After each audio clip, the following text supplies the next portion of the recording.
Good evening, YouTube. This is Hardball Crazy here. I'm in the middle of sorting through my next two installments of my father-son series. I get the cards all together. So in the meantime, I'm going to talk about the longest running double play combination in MLB history. Obviously, that's you can see in front of you. It's Alan Trammell and Lou Whitaker of the Detroit Tigers.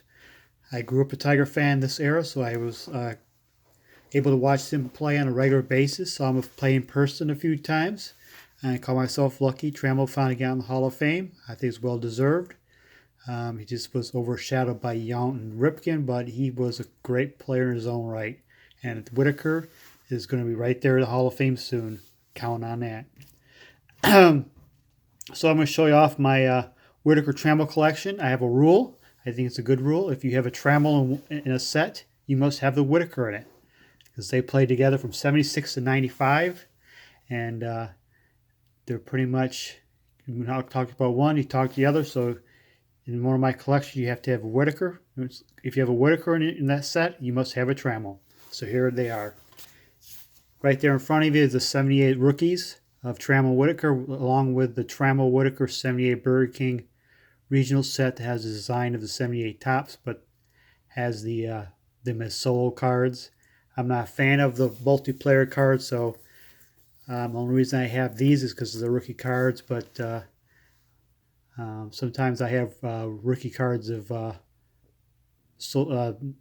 players and multiplayer cards. I just don't collect unless they have the solos. So here's Whitaker and Trammell's that I have. Their first solo sets, major sets, is the 79 tops.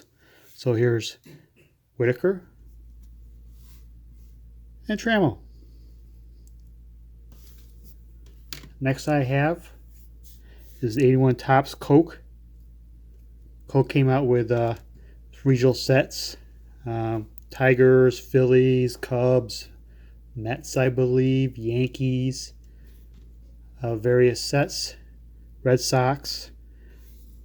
Probably missed a few. There's the Coke. Same design, same picture as the regular 81 Topps.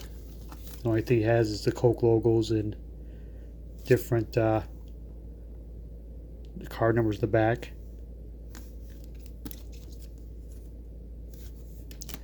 Then I have the 82 O-Pee-Chee and Trammell. Lou Whitaker. I love the sweet Lou Whitaker facsimile autograph on the front. Sweet Lou Whitaker. If you're a Tigers fan of the era, you've been to Tigers games, when they played, the crowd chanted Lou every time that he went up to plate. No, they were not booing him, they were just yelling Lou. 83 Donruss. 83 Trammell and Whitaker. I always liked this set. Simple yet cool design. The mitt and the bat in the front. I don't know if I really liked it back in the day, but his set has grown on me.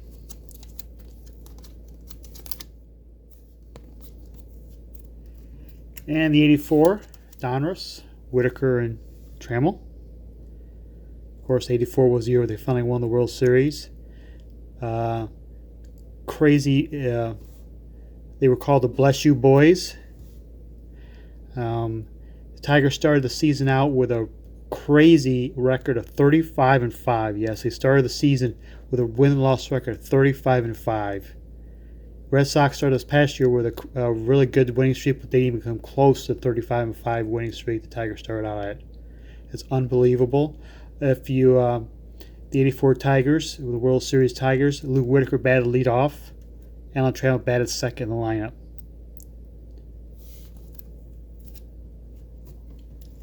And this is the 87 opening day, Donruss opening day, Trammell and Whitaker. Of course, they played the opening day roster of 87. By the time 87 came around, Lance Parrish, the leadoff man, was gone, left for free agency, the Phillies, and he was the cleanup hitter for the Tigers and 84 Tigers. The starting catcher was all-star catcher, the top AL catchers of the early mid 80s. He left for free agency, so left a hole in the lineup, and So Sparky Anderson, the manager, told Alan Trammell, "You're batting cleanup now." And I don't know exact stats in front of me. I can look it up here real quick with a different card. Alan Trammell ended up batting in 1987,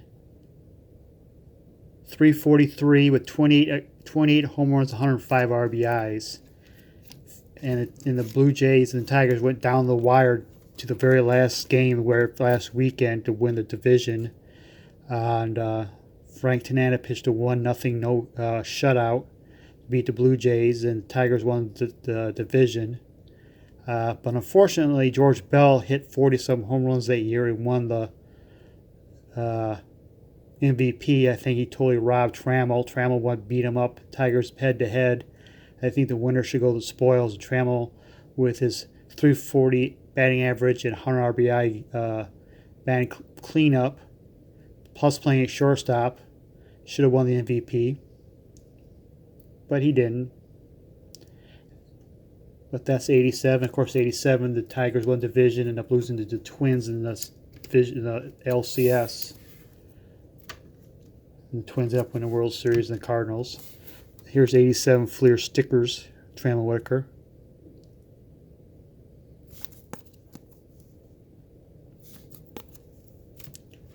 Next is a little tougher regional set. I love the set. I love the design of it. It's the police set from '88. Love the blue background, the home jerseys. You can see old Tiger Stadium in the background. Of course, you get the regular police bags telling them what to be safe and do all that type of stuff. Don't drink. Stay out of drugs and all that type of such you see on the police cards. Very nice set, I think. Old Tiger Stadium, corner of Michigan and Trumbull. Next I have is the 90 Leaf. Whitaker and Trammell.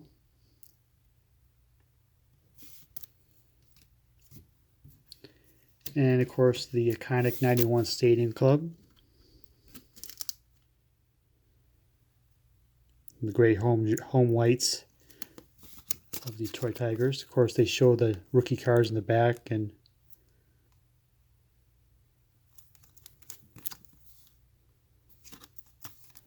yep, they used to. As I go into the 90s, these two were still starting at every day at second base and shortstop, starting 77 together late in the year. They're still starting. Pretty close. Both of them stayed healthy pretty much their careers. They had a couple of minor DL stints, but they pretty much played year in and year out, same every year. With Trammell Whitaker, you count them in every year, and they're at the top of the lineup every year. Either batted 1, 2, 3, or 4. They do it. 92 Bowman. By the time 92 so came around, Tigers had a top prospect named Travis Fryman. He's supposed to be the heir apparent to Trammell at shortstop, and he played some shortstop. Trammell got moved to third base a little bit, but Trammell still played short a lot. There's a 93 Finest.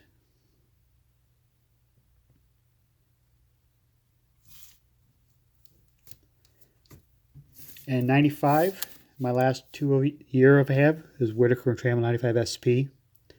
95 was the last year for Whitaker. Trammell played one more year in 96. By the 95, the reign was over for the longest tenured double play combination. I believe they're the longest tenured teammates also. I think George Brett and Frank White are second. But there's not anybody close to those two, and plus double play combination also. Both made Whitaker won a Rookie of the Year. So both won Silver Sluggers. Both won Gold Gloves. Both were multiple All-Stars. World Series champion. Both had very, very, very good careers. I think they both deserve to be in the Hall of Fame in their own rights. People, when recently retired Chase Utley was talking about, is he a Hall of Famer or not? People think he is or not. Yes, Utley had a little higher peak than Whitaker, but if you look at Whitaker's career, he had a higher, longer career and a higher numbers than Utley did. So I think if you think of putting Chase Utley in the Hall of Fame, all due respect to the Philly fans here, you better consider Lou Whitaker first. There you have it. That's my Lou Whitaker and Alan Trammell collection. I'll be adding more, of course. I'll be adding them together. If you have one, you must have the other. That's the rule. Thank you, and good evening.